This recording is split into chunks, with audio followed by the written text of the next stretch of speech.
I did want to share something really quick with everybody, which is I've been in the space since late 2015, working on a variety of solutions for gaming, media. I've been a trader, investor, kind of all the things. And I usually go to these conferences and I find them quite frustrating because they're usually pay to play events where people on stage basically just paid to be there, or they're high profile. And you meet a lot of people who say they're experts or know what they're talking about, but they absolutely don't. They're, oh, I got to mind my sailor mouth here. So I put together this guide that was kind of a protocol comparison, terminology, a primer. You know, I've got some plugs for some of our products in here, but kind of a primer on people you should be following. Oh, I don't know why didn't that go? A primer on people you could be following in the space as well. So for example, I'm active on crypto Twitter in terms of trading, following traders, things like that. I compare information platforms that we have available today, whether it's Discord, TikTok, Telegram, and kind of how they align.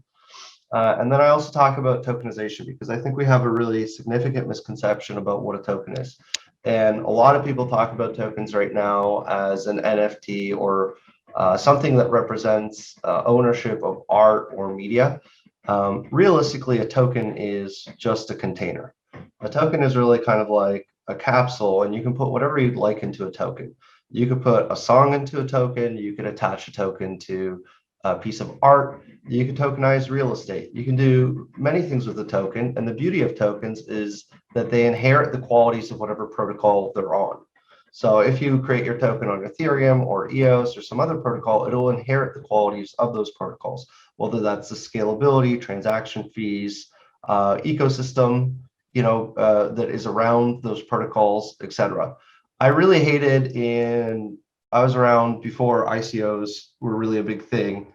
And I created some of the first NFTs. So in 2016, actually on Counterparty, I created a token for Gary Vee and Snoop Dogg. And I tried to reach out to them and their agents and said, hey, this is the future of digital assets. We should talk. And nobody cared. So we, rare pepes or someone, and I can walk you guys through. I don't know what everybody's kind of history or background is in space, but rare pepes are some of the earliest tokens. So these were tokenized pieces of meme art that existed on the Counterparty protocol. And to this, and they were actively being traded on the Counterparty protocol. Counterparty protocol is a layer 2 solution on Bitcoin. So basically it is a chain that allows you to imprint transactions onto the Bitcoin protocol, but do stuff like tokens at lower transaction fees and things like that. So rare peppers are kind of the earliest ones. My colleague Tatiana Moroz, she did Tatiana Coin back in, I think, like 2015 or 2014. She did Tatiana Coin. So that was the first musical artist coin. So you could use Tatiana Coin to buy her merchandise, her media, things like that. And she also released her albums as NFTs. So if you bought Tatiana's album, initially you had access to 3 songs. After a while, you had access to 10 songs. You had access to a chat with her, things like that. So this concept of tokens is quite primitive, the one that we're exploring today, because we then moved on to CryptoPunks. I kind of jumped into this again. I don't really have a great narrative for this, but I'll probably ramble and you'll get something out of this. We jumped into CryptoPunks. So the concept of CryptoPunks is now taking a token and assigning to it via random number generation some arbitrary qualities to generate, in this case, a little CryptoPunk collectible. So the way that CryptoPunks and CryptoKitties, which followed, were created is you basically say, I want to generate a cat or a punk or whatever it is, and it will inherit via some random selection arbitrary qualities. And some of those are extremely rare and some of those are less rare. And actually, my friend and CTO created a build the rock thing. So you just basically put in attributes and you say, generate these attributes to make this thing unique or collectible. And then what the token does is it basically gives you provenance of that asset, ownership of that asset, and information about, all the metadata and qualities associated with that asset.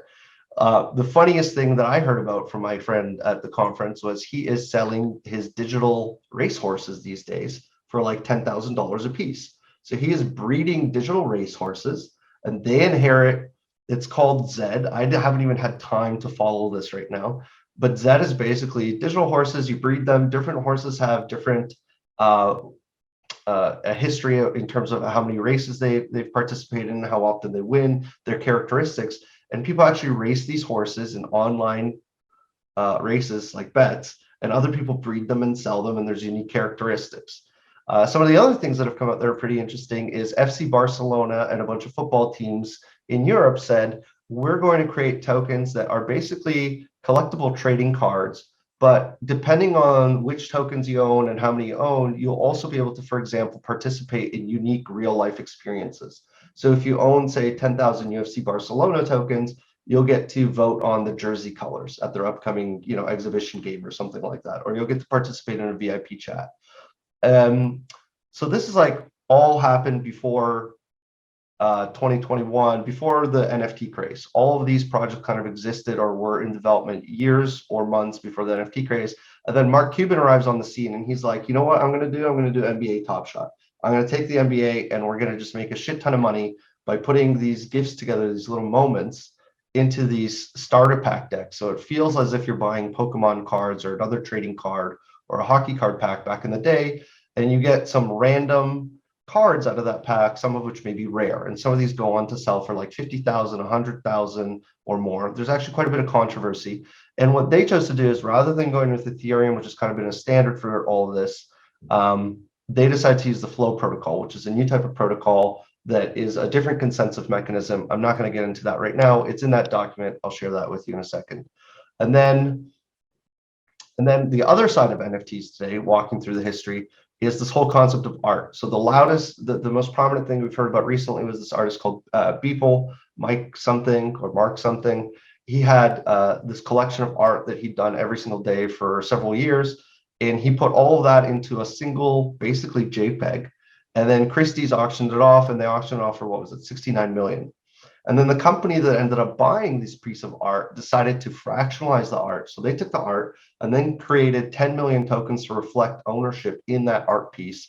And I mean, it has done terribly as expected, because we go through all these hype cycles. So the NFT hype cycle that started in October of 2020 and ran through, or is actively running through the space right now, is, to me, absolutely extremely comical.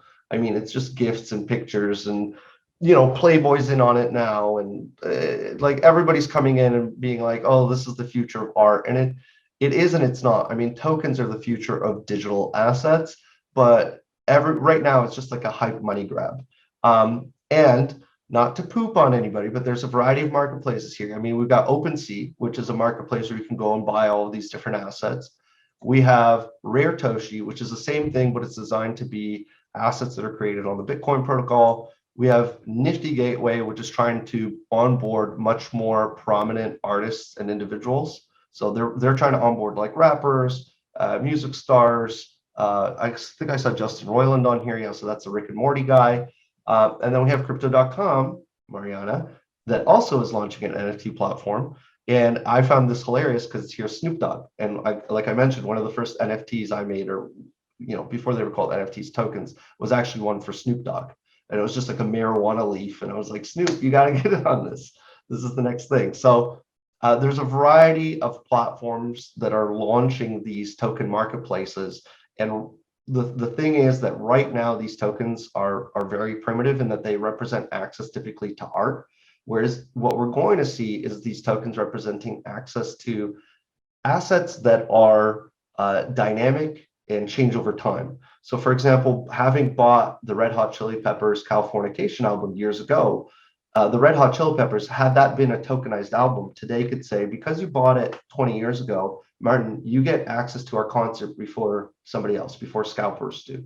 They could also say, by the way, Martin, we're the Chili Peppers. We really like this new band or whatever, this new artist, Drake, and we're working with Drake. So because you bought our album 20 years ago, you will also get access to Drake's new album, or a single on his album, or a pre-sale, or anything else like that. So really, when we think of tokens, it's this digital vessel that exists on a blockchain. You can attach anything to it, and the token can reflect ownership, it can reflect access, and those are really the primary use cases. Then we can get into a couple other ones. So that token can prove that I own a piece of art or real estate or music or something like that. It can also give me access to unique perks. For example, access to a VIP chat, access to stream music, etc. So I'm going to jump back now because I got fully distracted. I have terrible ADD. Oh yeah, so I go into this token model. I also worked over the years with like broker dealers and other parties that wanted to tokenize real estate. I created this like little uh, GIF here or JPEG also years ago to represent like fractionalization. Because really, what's really interesting about tokens is that we can take any asset and fractionalize it.